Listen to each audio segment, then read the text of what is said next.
my fellow comic book collectors. It's Alan, the Comic Collector Geek, and this is going to be an interesting unboxing. It's not a Stackery unboxing, but it is a big unboxing.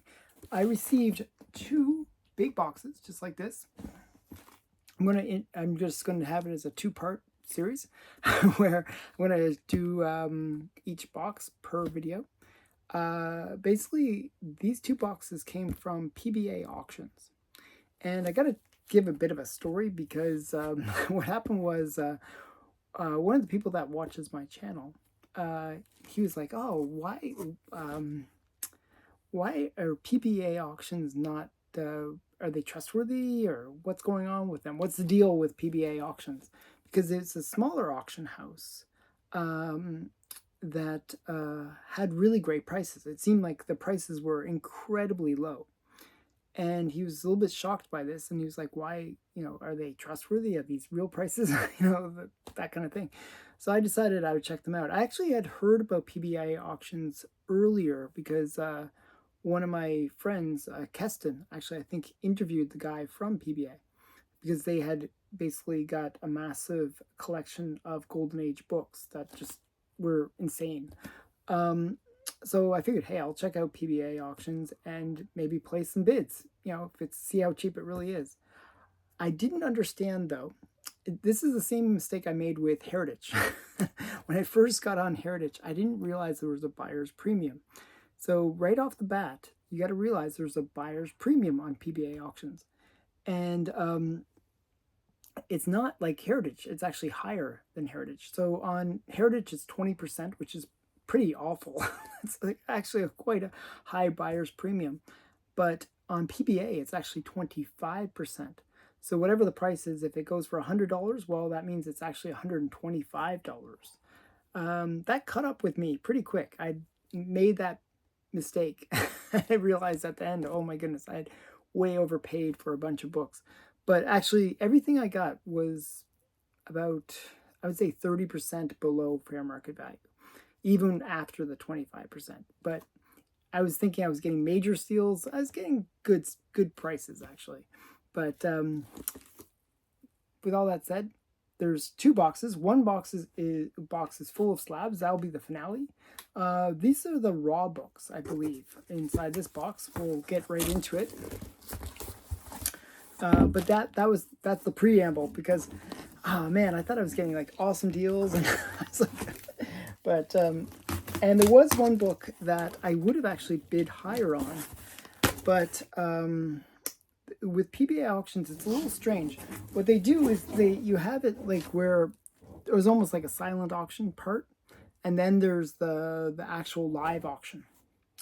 And the live auction, I didn't realize that they even had a live auction, how it worked. So I was like bidding based on thinking, oh, I can continue bid until the last minute, and then whatever the price is, then I win it for that. Didn't work that way. They went into the live auction mode, but I didn't know how to enter the live auction mode. So I saw my books, some of them that I won, but others were getting outbid at the last second. I'm like, oh man, I'm losing out on all these great books. So I realized after, on one of the ones that I really, really wanted, Manhunt, actually, great cover, that that I lost out because I didn't know how to bid. Oh, actually, this one has slabs in it too. Okay, well, maybe both boxes have slabs. Okay, this one, let's see, looks like so far 3 slabs. I know there's a bunch of raw books too. I'm not sure which box has the raw books. I think this one has the raw books too. So let me see. I'm just gonna take it all out because it's a pretty big box. Oh, this one's all slabs actually. So maybe the finale won't be won't be slabs. It'll be all the raws. It's kind of interesting. And I'm actually going to discuss pricing because I have what I paid. I'll tell you how it works with that as well. So one of the things that I've been trying to do was get a collection of Mad magazines 1 through 10. When I was a kid, I actually had a subscription to Mad, and for maybe about 10 years, maybe 10 to 15 years, something like that, I had a subscription to Mad magazine. So I have all the Mads from the 80s. But I always wanted to get the first 10. Just, first 10, maybe first 20, because I kind of like Mad a lot. And I was only missing a few. And these are some of them. So we got Mad number 3. And these are like Harvey Kurtzman covers, I believe. It says Harvey Kurtzman cover and story. Wally Wood and Jack Davis art. So pretty much all the artists that worked on other EC titles were also working on Mad. So you got some pretty great artists working on Mad. And this one was pretty nice grade. Now, just to give you a sense of, like, normally this goes for, say, around 250 in this grade. I got it for 175. Now, I thought I was getting it for 140, but the buyer's premium made it 175. But still, a very beautiful copy. 4.5, but presents incredibly well. I think this one must have been graded pretty harshly, because I'm not quite sure why it's a 4.5, because it presents incredibly well. Okay, so that was the first one. Oh, I bid on one random thing. This was random. This was very last minute. I was watching the auction. Once I figured out how to get into the live bid, I was watching it, and there's one lot I thought, oh, that's really underpriced, and I sort of randomly bid on it, and that's what this is. So it's like a really random one. So the auction was pre-code like crime, like pre-code EC books, and pre-code horror, and for some reason Robert Crumb. I don't know why they mixed Robert Crumb with pre-code horror, but that's what it was. And so we got these are Robert Crumb ones. So we got first printing of Big Ass. Yeah, so this is a 6.5, which is actually a fairly high grade for this book. And this is from 1969. It's rip-off press. Robert Crumb story, cover, and art. So it's very Robert Crumb-ish. I actually like Robert Crumb. I always have to be careful to make sure I can show these things. So that's Big Ass, number 1, first print. And then we got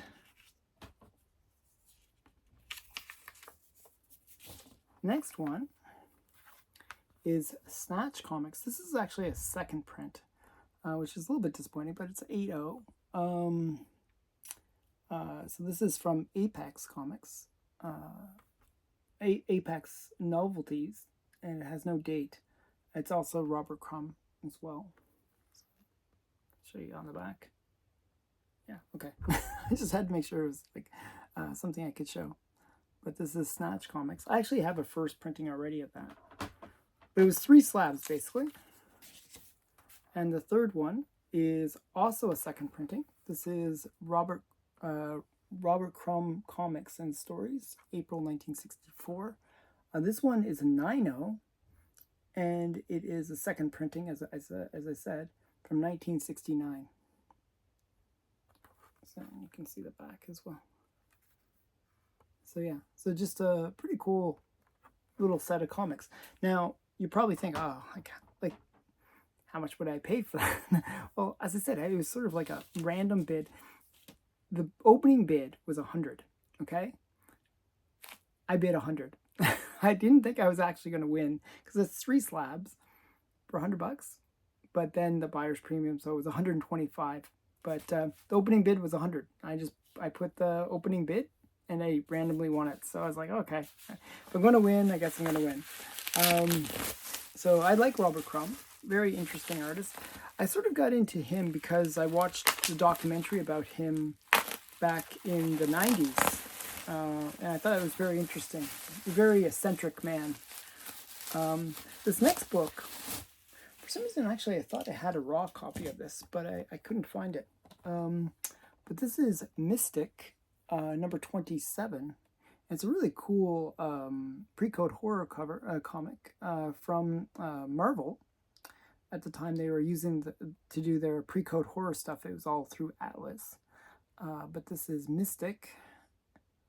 And it's got like it looks like zombies, and grabbing the guy and the girl, or the other way around, but and they're going to put them in their, you know, his and her caskets. So that's kind of fun stuff. I just thought this was a really cool cool cover. You can see the back. And just a lot of these presented really nice. So this is a 4/5 off-white pages from 1954. It is Sol Brodsky cover. Just really, I thought it was really nice. So this one was the opening bid's always 100. I bid 120 just to make sure that I would get it, and so it was a total of 150. Usually these ones go for about $75 a point, so I would have expected this one to go around for 300. So I got it for about half price. So pretty good price for a pre-code horror book. Okay, so that's the first bit. And the next one is another really cool pre-code horror. Let's see. Let me get into it.